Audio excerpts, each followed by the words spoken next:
Hi guys, ito po si Loy Imam and welcome back to my YouTube channel. For today's video, tuturuan ko kayo kung paano ba mag-unregister sa inyong mga GCash accounts sa inyong mga Android phone or sa inyong mga cellphone. Napakadali lamang nito guys. Ang pinakaunang gagawin natin ay pupunta tayo sa ating mga GCash application. So nandito po ang ating GCash and click lang po natin yan siya. Ayan, so loading pa siya guys. Then manghihingi siya ng pin at ilagay lang po natin ang ating mga pin. Ayan, so napakadali lamang talaga nito guys. Then after that, wait lang po natin. Ayan, so nandito na tayo guys.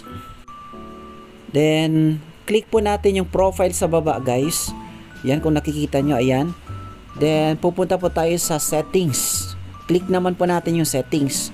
Then after that guys, ay click po natin yung account secure. So eto na po yung lalabas. So makikita natin dito kung saan ba naka-register ang ating account. So naka-register po yung account ko dito sa Xiaomi.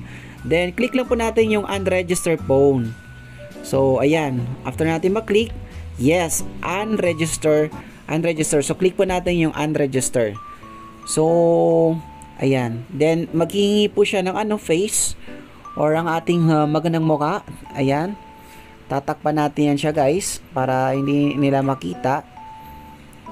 So ganyan po yung gagawin. After that ay naka-log out na rin po tayo sa ating mga GCash account. At the same time ay na-unregister na rin po ito sa ating Android phone or sa ating cellphone. Then after that ay pwede na rin po tayong login sa ibang cellphone or sa ibang device. So ganun lang po kadali, and kung nakatulong ang video ito sa inyo, please paki-subscribe and click the bell para ikaw ay ma-notify sa mga susunod pa nating mga videong i-upload.